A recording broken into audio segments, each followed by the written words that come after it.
What's up, everyone? It's Jay Ray, the co-host of Q Points, and one really important way that you can support our show is by subscribing to it wherever you listen to podcasts. Q Points is pretty much everywhere. One of those places where you can subscribe, and we highly encourage it, is on Apple Podcasts. If you visit qpnt.net/Apple Podcasts. You could subscribe to the show and listen to all of the episodes. And please leave us 5 stars because you know you love Q Points, and leave us a review. We really want to hear from you, and it helps to spread the word about the show. It's that simple. Thanks so much for tuning into Q Points, and thank you so much for supporting us. Have a great one.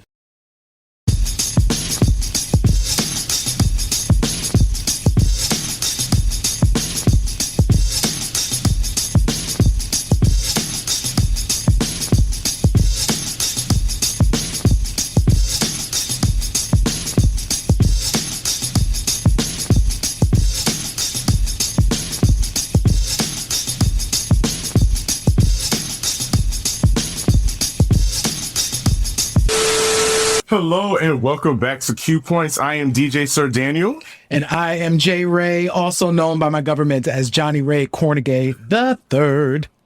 Yes, indeed. Welcome back to another episode of Q Points, your safe space for a visual podcast for meaningful dialogue surrounding Black music and the artists that we love. Jay Ray, I am super excited about this show because we got a lot to talk about. We got so much to talk about, y'all. It's going to be a jam-packed show. It's a doozy. But I first want to let's wish our favorite Libra, Toni Braxton, happy 54th birthday? Can you believe it? Listen, congratulations to Toni Braxton, who has given us so much amazing music over the years.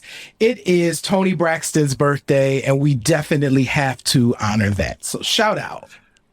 And 54, where you see her stunting on Instagram everywhere. She looks amazing. Toni Braxton is stunting on every woman in the world right now. Point blank, period. Short hair, long hair, it does not matter. Jay Ray, what's your favorite Toni Braxton song? Take This Ring off of Libra. You are absolutely right. We said before the show came on, we were talking about what is our favorite Toni Braxton song. We said we're not going to tell each other. We're going to wait till we get on the air. And that is absolutely, hands down, my favorite song. When from everything from Rich Harrison's Pots and Pans playing in the background to Tamar singing for her dinner, her lunch, breakfast, lunch, and dinner. She was, going off in the background. I absolutely love that song. And Breathe Again comes a close second. You know what? I remember you saying before, because I think we talked about Toni and you mentioned that Breathe Again was one of your favorites. But yeah, for me, Take This Ring goes all the places. And it was Rich. This was classic Rich Harrison. Shout out to Rich Harrison, who had this way of, it was Toni's sound. Yeah. But with this like hard edge that I had just never heard before. So if you've never heard Take This Ring, we put a link in the chat. Libra is now available for streaming. Yes. Go and rock Take This Ring, which is on that record, because it's amazing. Yeah, to your point, Rich is able to, go-go is a very dense and driving sound, and it makes you, your body want to jerk. Right. But the way that he works with like Toni, A-Marie, all those people, they were able to like smooth it out, but at the same time you're jerking, but you're trying to be sexy with it at the same time. Yep. Classic record. And as you mentioned, yes, thanks to Black Ground Music, Libra is available on streaming. It's available on hard copy too. Yes. Which is very, very pertinent to what we're about to talk about right now. Absolutely. And speaking of hard copies, another person that we want to acknowledge, she's over my head right there. Man. Red Velvet wrote album is 24 years old today. That thing right there. That record, and we didn't know this at the time, but of course that record kind of was the culmination of Janet's classic period. She had a 4-album run of just solid records, and The Velvet Rope was the last of that run. And that record from top to bottom is great. Great lyrics, great production. Yeah, I love that album. Yeah, absolutely took a dare to go there where a lot of albums, a lot of artists weren't going at that time. Janet has always been the drum major to lead people onto a new direction and show them different things. So we're very happy, Miss Jackson. Thank you so much for The Velvet Rope. Mm-hmm. And wait, did I call it the Red Velvet Rope? But I thought you meant the red. I thought you meant the red cover, and then you said Velvet Rope. We just go with it. Am I thinking about Red Velvet Cake? We just go with it. Y'all knew what I was talking about, the Velvet Rope. So please, thank you to everyone watching and joining us on Facebook, but also thank you to everybody watching us on YouTube, because we are live on YouTube as well, right, Jerry? Oh my gosh, we are live on YouTube. If you haven't subscribed on YouTube, I'm going to put the link in the chat. Make sure that you subscribe to us there as well. And I got to say something, Sir Daniel, y'all need to go over to qpoints.com. We have everything there for you. We have all of the episodes. Every place where you can listen to this show is on the website. So if you listen on something, we probably are there too. So go and check it out. And more importantly, you can subscribe and become an insider, because we actually have some exclusive content from last week that you can only see if you're a member. So do that at the website, but definitely subscribe on YouTube. The link is in the chat. And just to toot our own horn, the website is magnifique. Listen, y'all, we built this for y'all. Like, one of the things we said as we get into our topic, we built this thing because it's not reliant on these major platforms. That we're going to talk about this. Q Points is not reliant on that. We built this thing to be self-sufficient. Absolutely. So let's just get into it. We are talking about, I mentioned hard copies. As a matter of fact, the last episode, I mentioned that Ashanti was, had earned her masters, had become owner of her own masters. And it's funny because we've been wanting to talk about this topic for a minute. Yep. As a matter of fact, if I'm not mistaken, her label is under the Universal umbrella as well. Mm-hmm. And we're talking about the Universal Music Group Blaze of 2008. And when I say Blaze, I'm not talking about a hot mixtape. I am talking about a warehouse fire on the Universal. Universal is the home of movies, music, everything. Mm-hmm. And they, on their lots, they have a whole property. They had a warehouse dedicated specifically to housing the masters. And when I say masters, I'm talking about original recordings on reel-to-reels of music that dates back to the early 1900s. Yep. And beyond. And we are talking artists like Louis Armstrong, Ella Fitzgerald, Billie Holiday, Bo Diddley, Etta James, Aretha Franklin, just to name a few. Sunday, June 1st, 2008, the warehouse caught on fire. Yes, it did.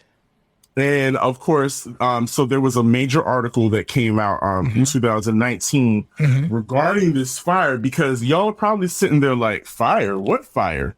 And there's a reason why you don't know about this fire. Yep. It was kept under wraps for a long time. So the link to the original New York Times article is in the chat. So when you have an opportunity, go and check out this. But I'm going to say the link. We're going to put the link in the description for those of you who are listening to the podcast after the fact. But this fire, so June 1st, 2008, I didn't know that this fire happened until the New York Times article came out in 2019, Sir Daniel. Like, it was that quiet. And when the article came out, it was potentially over, and I'm saying potentially over because Universal denies the magnitude of what was affected in the fire. So let's make that very plain. Universal denies that the number is as large as it was and claims that the author may have had some old information or some misinformation that inflated the number. But when the author wrote the piece for the New York Times, which is still available, and that means something, right? If the New York Times felt like there was no merit to this, there would be a retraction, or they would take that, or they would do something to say this is not the case. That has not happened. So I'm gonna just say that the article's still available. You can read it. But over 120,000 songs. Think of the artists. I'm gonna put this picture back up here. Just think. So you may have been wondering why that the picture of the Impressions was on the flyer. That's why. People get ready. Classic soul song might be one of those songs that whose masters were located there. We're talking masters from Chaka Khan may have been there. Masters from the Quincy Jones may have been there. So this was kept under wraps for a reason. And there was a class action lawsuit. It was actually, I'm going to put that up too. So Universal won this class action. So it was brought by, it included Soundgarden, the Tupac Shakur estate, Steve Earle, Hole.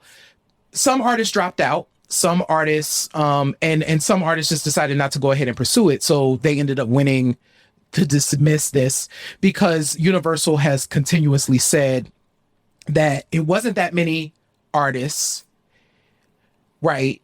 It wasn't that many, not that much got lost, potentially, but no one really knows. So here's the caveat, Sir Daniel.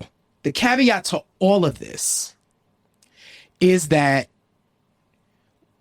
Universal is saying that they may not have the originals, but they have derivative copies, right? So they have some version of the song so that it's not lost. Here's what I'm gonna say. Here's what I'm gonna say. Q Points, this show that y'all are watching right now is backed up in 5 places. One of them is on this hard drive that's sitting to the right of me, and we have 4 internet spaces where Q Points lives in video form. So if something goes awry somewhere, yes, I can access Q Points, but it won't be the original. It won't be the one that's on this hard drive in the house. You know what I'm saying? It won't be that one. Point is, that is a scary thing to think that a fire could be this massive, that over 120,000 songs that are part of the framework of music as we know it today. Those original versions may have been compromised, may not exist anymore. So here's what I was struck with when I read the article. I was struck by how overwhelmingly Black Yes, a it lot was. of the artistry was. Like, Yep. a lot of the artists named in this potential list of damaged masters Yep. were overwhelmingly Black artists. Yep. And again, they have been accumulating these intellectual properties since the 1900s. Mm-hmm. So we're talking about people like Bessie, Mama Thornton, Mm-hmm. people, Billie Holiday, all of them. Mm-hmm. people you probably didn't even know about until recently because their stories are starting to be told. Mm-hmm. But even in this article, they said a lot of these people, these artists, are nameless and faceless because all their intellectual property was taken Mm-hmm. at the time, and they probably weren't given any credit. Yep. So again, this is what we do here at Q Points. We talk about stuff like this, especially when it comes to Black artists. Yep. Again, we're seeing what happens when these conglomerates Mm-hmm. get a hold of our intellectual property and do with them what they will. Yep. I'm thinking to myself, how many of these artists, especially the nameless ones, the faceless ones, how many of them actually reap the benefits of their artistry? Right. Absolutely. Probably very little. And here's the other thing. The other crazy thing about this, Sir Daniel, because I've worked in the music industry so long, I know for a fact that masters change hands based on acquisitions. Artists don't know. If you were signed to A&M Records in 1983 and you had a master where you left it, you don't know where that master is today, because I guarantee A&M doesn't exist anymore. They have probably been owned 3 times. Yeah. Where's your tape? And the worst part is that the person that probably owns that said master is probably not even musically associated. It's probably somebody from like GE or Kellogg's, you know, some random from some gazillionaire that just goes around accumulating intellectual property that can yield them a profit based on them being released. And you made a point earlier regarding how each of these, like the recordings, still exist, but in digital form. So another point made in the article brings us to the whole analog versus digital argument. It was not even an argument. This is a stated point of fact. Consumers, you guys, do you even realize that what you're probably hearing, even on a streaming platform, is not the same quality? You're not getting the same quality of what was actually on those reel-to-reels. Yep. It's like, I put it like this. Those of you who are on Instagram and Twitter, every time you repost a meme or take a picture or something funny you saw and you repurpose it, if you look at that picture, it starts to lose its the quality starts to degrade. The quality starts to degrade. It starts losing some of its integrity. Yep. That's the word I'm looking for. It's the same thing with the music. Yep. The music starts, you start getting it on these streaming platforms, and it just doesn't have that slap that it did even on, say, vinyl. You know, it just doesn't have that same grit and that same aura that it did. So it's kind of like Universal is saying, oh, you guys will be fine. Okay, we got it. We have it on streaming. You can still stream it. You can still hear it. Pay no attention to this rubble back here. Right. Yeah, we lost a lot of people's intellectual property, a lot of blood, sweat, and tears. But guess what? Go ahead on and stream it right now. And here's another thing. For all you new vinyl enthusiasts, you can purchase. Now they get you all excited about that, you can purchase these songs, these works on vinyl now.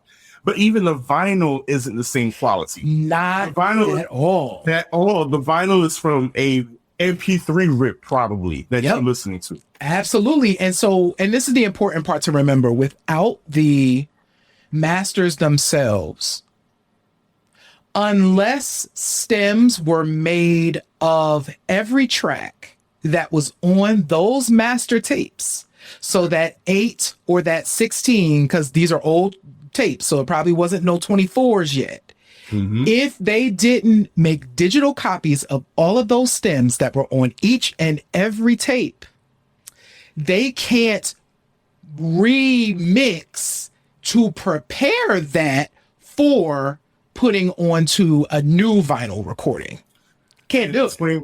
Explain what stems are. So 4 stems. So in digital recording platforms, it is basically the individual files. So a stem is like, think of it as a track. So you have, this is the bass, this is the kick drum, this is the snare, this is the vocal. Each one of those individual things would be considered a stem, whereas before we would call it a track. So it's like, if you have the stems, so then if you load the stems into a platform, it'll read it and say, here's where everything goes in this song. So these are individual stems for this song.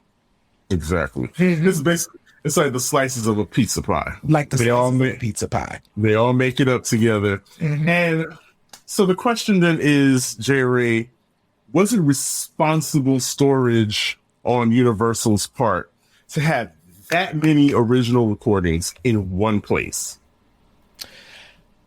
I mean, sure. So this, you know what this takes me back to? I mean, I think so from 96 to 2000, I worked in a recording studio and we had a tape room.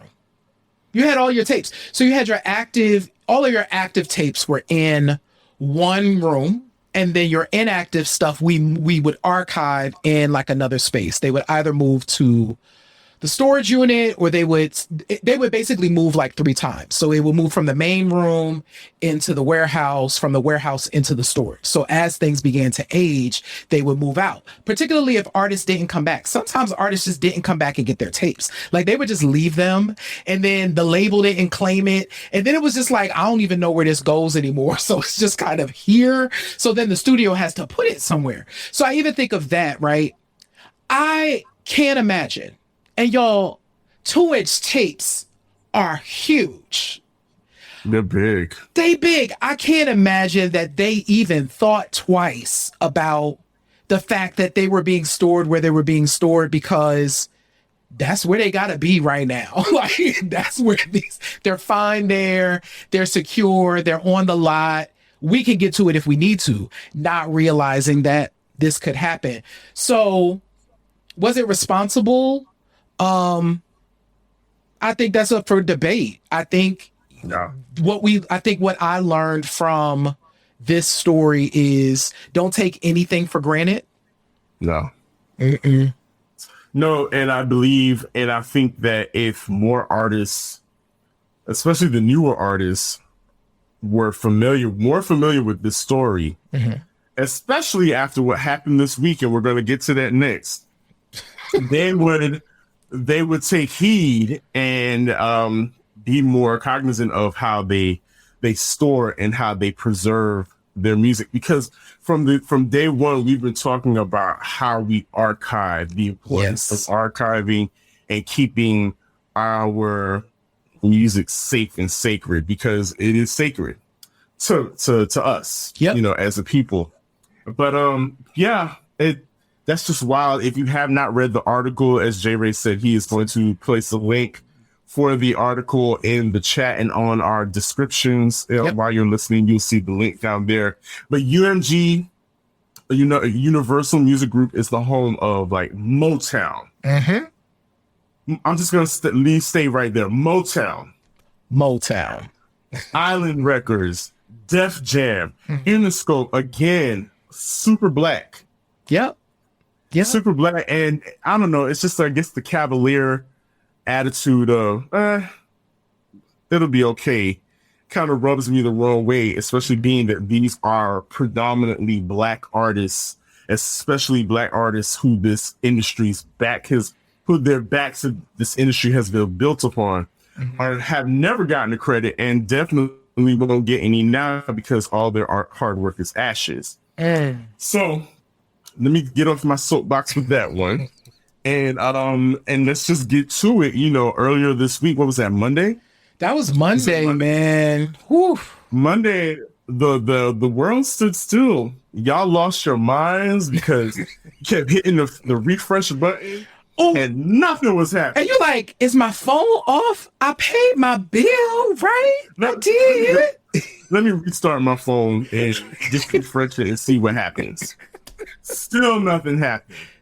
And it became all too apparent and across the world that Facebook and Instagram had gone down for whatever various reasons. And there are a lot of theories out there as to why the platform stopped.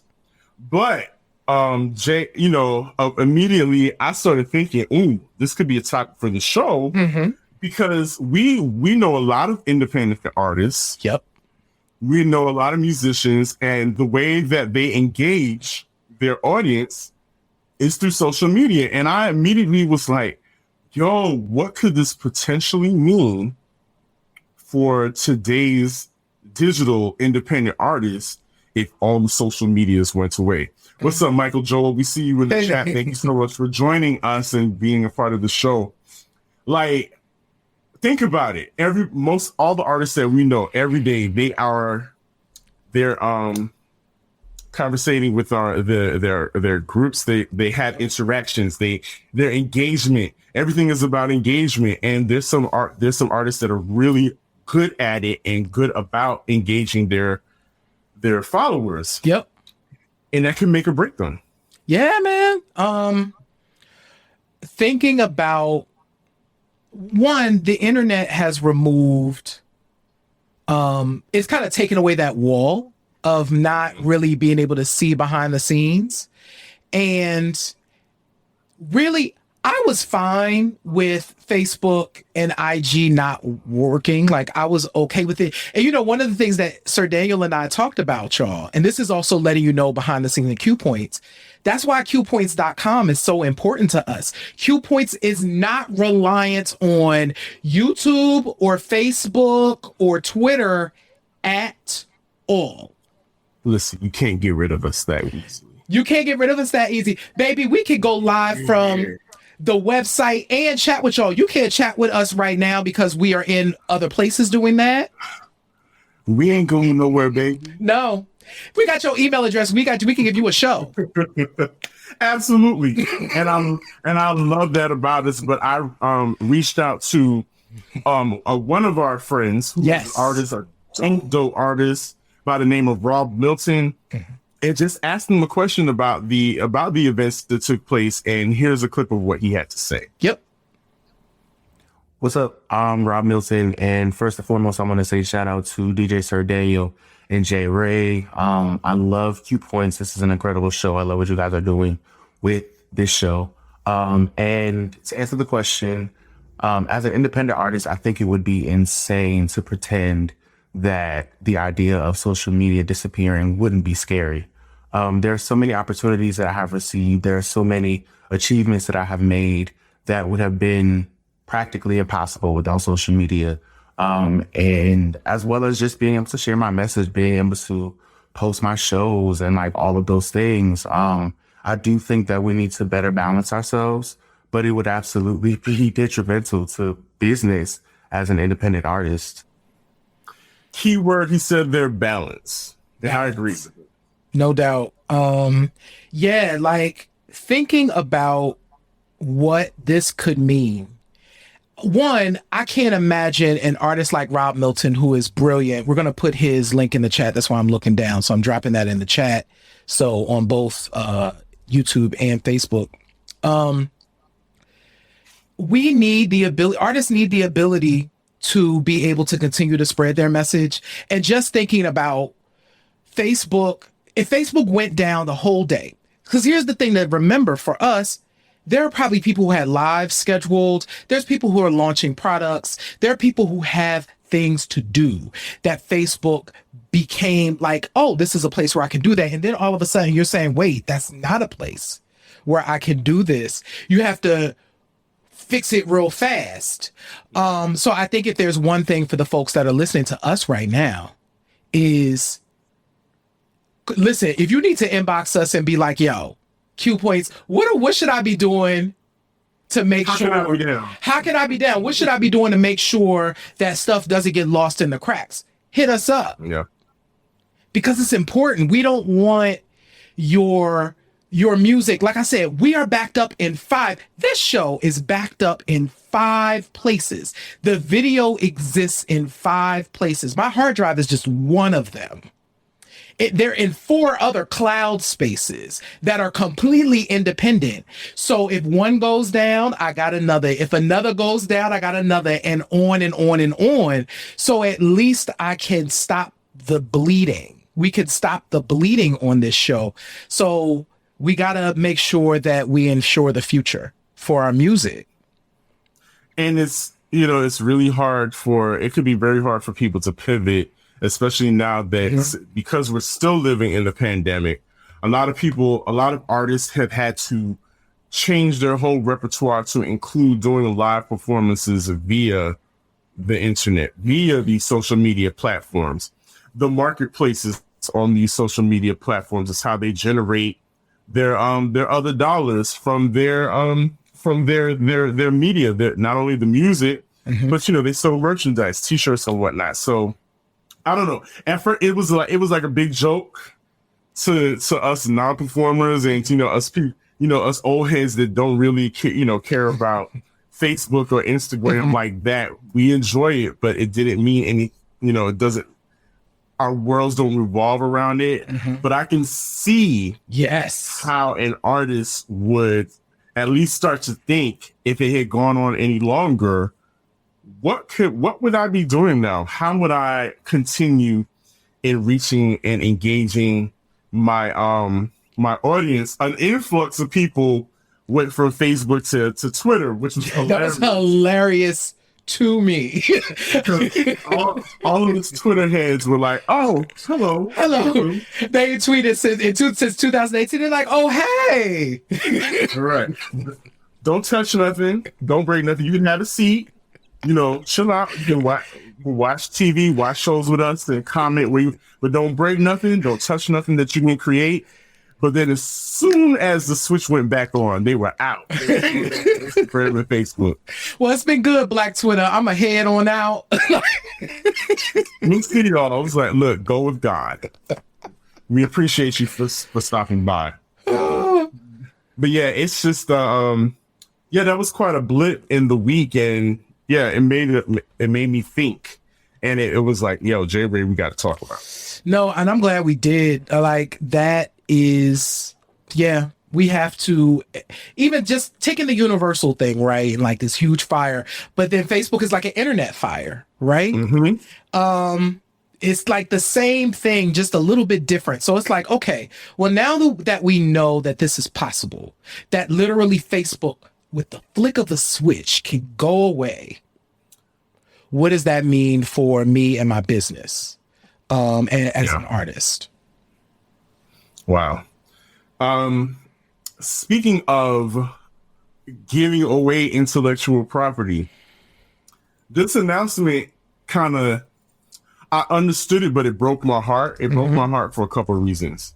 Earlier this week, the Grand Dame herself, Tina Turner, her estate announced that her entire catalog, the whole thing, including her image, her likeness, her name, which is so weird to me, is being sold to BMG Bertelsmann Music Group. Yep. For an undisclosed amount. At least I didn't see it, but it made me start thinking, and I said this to you too. I was like, is Tina trying to kind of like tying up her loose ends and getting right with God and wrapping up, because she's been dealing with a lot of health ailments for years now. She's she's close to 80. Is she tying up loose ends because she feels like her time is not going to be long here on the earth? I mean, that could definitely be part of it. I think I read this announcement as her asserting control over her image and what she wants to happen with her legacy. I truly saw this, and this was actually kind of sad, because we have these conversations on Q Points a lot about, securing your legacy and making sure that, everything is protected and doing all of these things. And then hearing Tina like selling her legacy to this huge company is like, wow. But at the same time, she's taking care of her business on her own terms. And that's really, it's something we all got to do. I think we got to make hard decisions for our legacies. And this is one that she did for probably a substantial sum. There's been a sum that's been floating. I don't know if the number, there's been floated around that it's a 50 million number. I don't know that is true. But whatever, it's a large sum of money. But here's the thing. This is the part that always gets me. And I get all that. And I believe, we're always talking about legacy and making sure that we have and building generational wealth. Yes, she's wealthy now, and her grandkids are going to be wealthy, and so on and so on. But I just feel like if BMG says that you're worth 50 million, BMG knows that you're worth twice that, or maybe at least. that. At least, yeah. And I'm just like, that means it's worth more if you kept it and it'll still be in the family. And I get it. Maybe that we don't know her family situation. Her family situation, but those things always pop up in my mind. Like, are we selling off our heritage? And I feel like it's part of my, it's part of my heritage too. That's how I feel as an audiophile. No, I agree. No, I definitely thought that. I was like, ooh, that sits weird for me, but also I'm Tina Turner and I don't know her situation. But I literally was like, ooh, that's crazy. One, we don't know what the number is. So I said what's been reported, but I don't think that's come from Tina's camp or definitely hasn't come from B&G because they said that they did it for an undisclosed amount. So I don't know. What I will say, and we've talked about Tina Turner on this show before. She is, you said this, Sir Daniel, she marches by the beat of her own drum. I think you said that. And I respect that. And shout out to Tina Turner for securing her legacy her way. Absolutely. And the selling of the name, here's what was so, and I'm gonna get off of this in a second, but what was symbolic about that was I'm like, she's an anime now. She is. Anime again, I guess. Absolutely. And I think maybe it's due to the Buddhist belief of not holding on to earthly things, And she's always been elevated in that respect. And this might just be the last thing. I mean, she's gotten a payday from it, but it's like, I'm releasing all of that. I've done with it what I needed to. I'm releasing that so I can receive something else. So oof. That's ministry right there. Hey, I felt that too. Preach, Sir Dan. but So shout out to Tina Turner. We absolutely love Tina Turner around here. Congratulations to Tyler, the Creator. Indeed. And the other night it was the BET Hip Hop Awards, and he was a big winner. He was the winner of the first ever Rock the Bells Cultural Influence Award. I was very happy to see how Tyler was being supported and lauded by the forefathers and foremothers. Like, I was on Instagram, I saw Roxanne Shante was bigging him up and saying how proud she was of him. Same thing with Grandmaster Caz, LL Cool J, because Rock the Bells is LL Cool J's station. That was very encouraging, and it's because Tyler knows his history. Tyler always talks about those references that he grew up on that helped to shape him. And so he reaches back and he gives credit to where credit is due. So I really appreciate that about him. And I think it was well deserved. Yeah, no, I agree. I'm a fan. We put the link in the chat to his new album, Call Me If You Get Lost, which is so good. Okay, so y'all go listen to it. Highly recommend it. It's definitely in my top of the year. And yeah, watching, and Sir Dale, you mentioned this. We talked about this before we went live, but watching his growth. Yeah. And even listening to him talk about his growth. And he said something really interesting. It was not the Hot 97. It might have been the Hot 97 interview. With Ebro? With Ebro. It was with Ebro. Was it? Yeah, I can't remember which one because he's done several.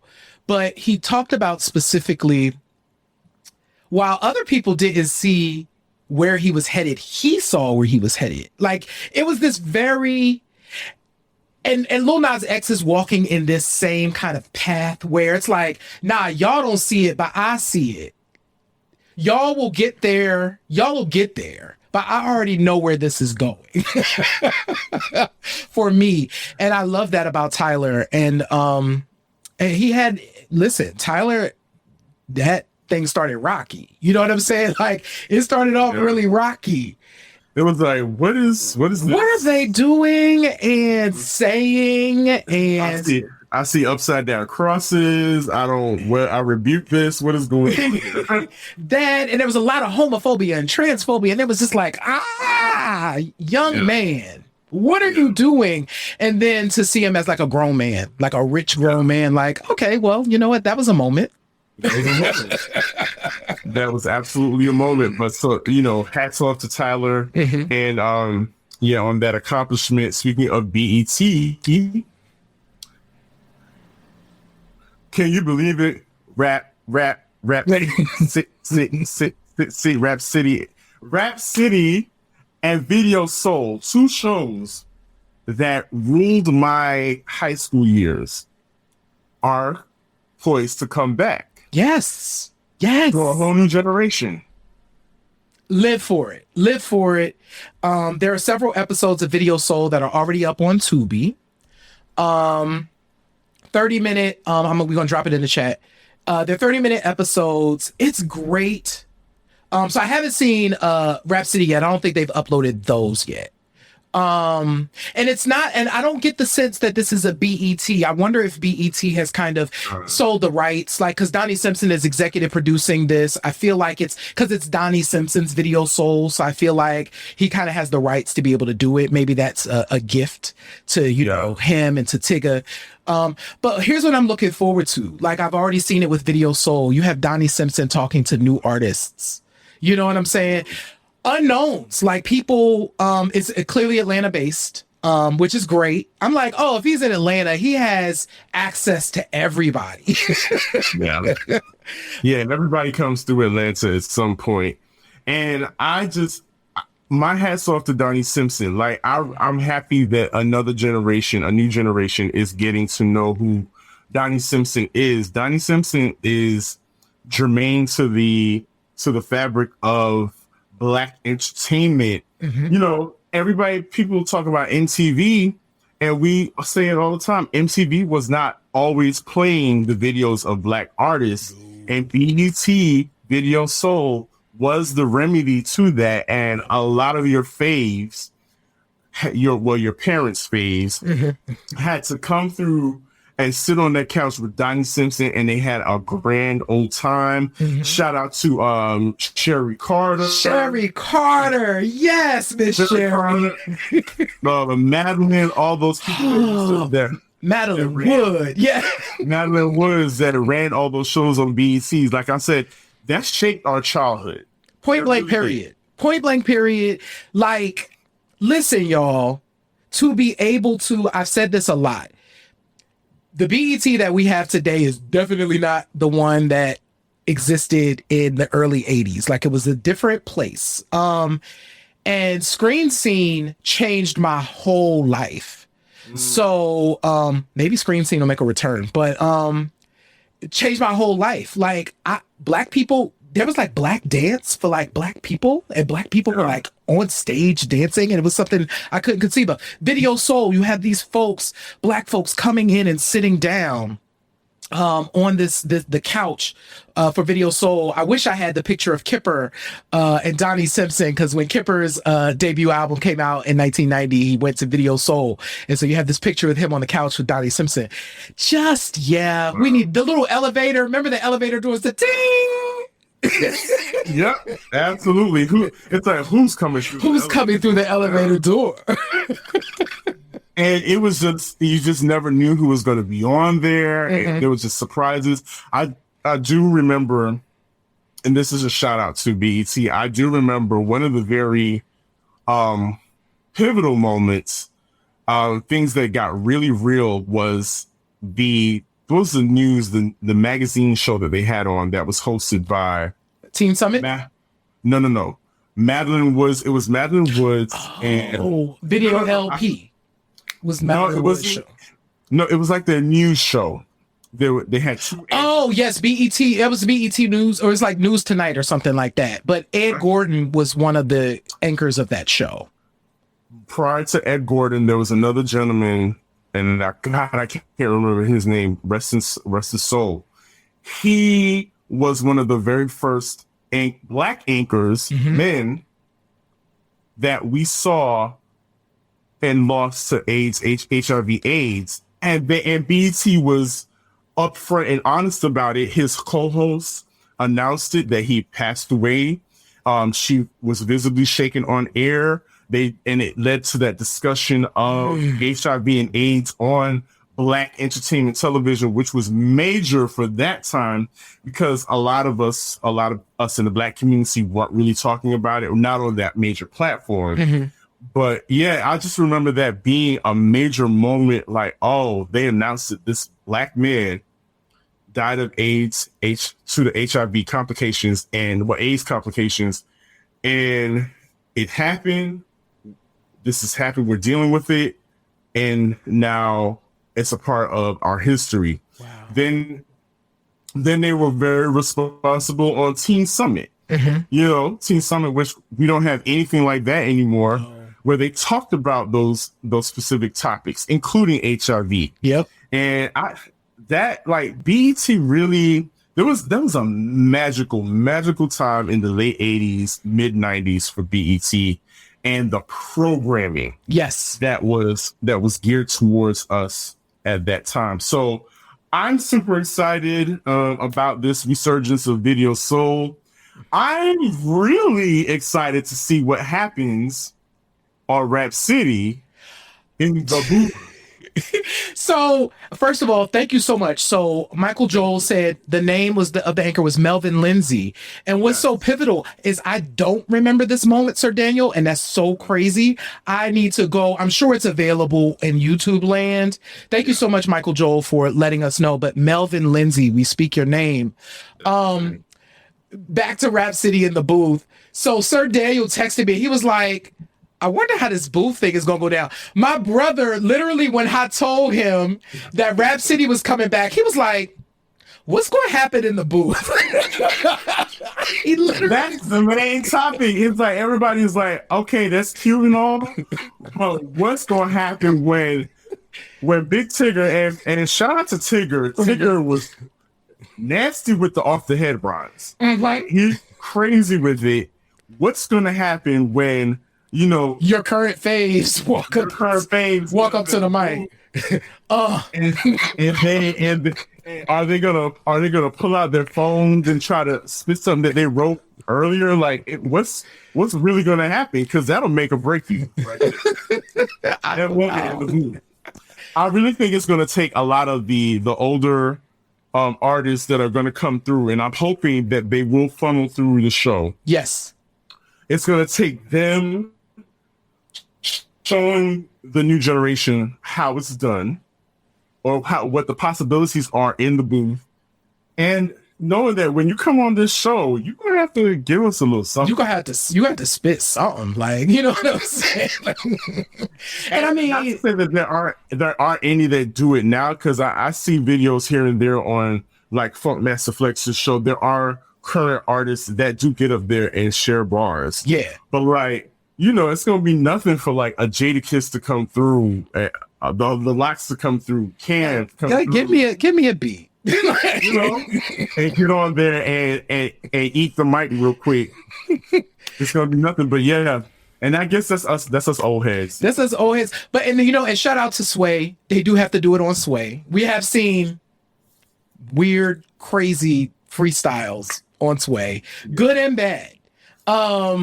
So yeah, I'm excited about seeing what happens with Rap City. I'm just happy. Listen, I think this is a great opportunity to have music conversation like we're doing here on Q Points. That's smart, that's thoughtful, and really celebrating the old and the new. So I'm looking forward to that. Absolutely, yes. And so let's get to it. So every week I'm hitting y'all with an earworm. And you guys, first of all, J Ray, have you seen Squid Game yet? No, it's on my list. I'm gonna get there. I ain't there yet. I think once you watch the very first episode, everything will become clear. Because everybody's talking about this. When you see that first episode, you're gonna be like, "Wow, this is intense." But my earworm for the week is courtesy of OJC. OJC, I believe that's their name. Uh-huh. And if you saw Squid Game and you saw the red light, green light, 1, 2, 3 moment, then this is going to resonate with you. Here we go. OJC.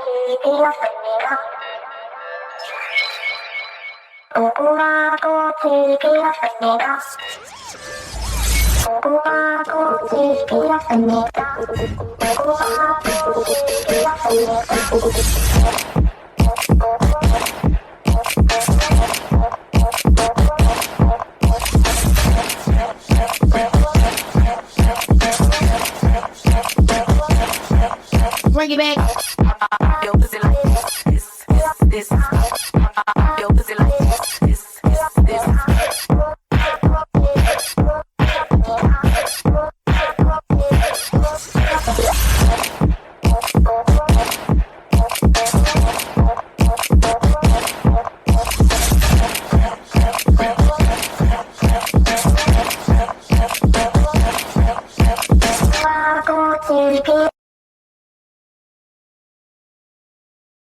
That it's so entertaining, but it's terrifying at the same time. Once you see it, the backstory, it's terrifying. Okay, I gotta look. That was super fun. Shout out to Kaya.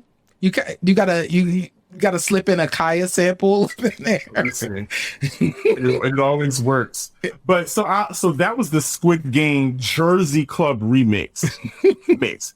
I want somebody that is either from Baltimore or from Jersey that can break this down for me.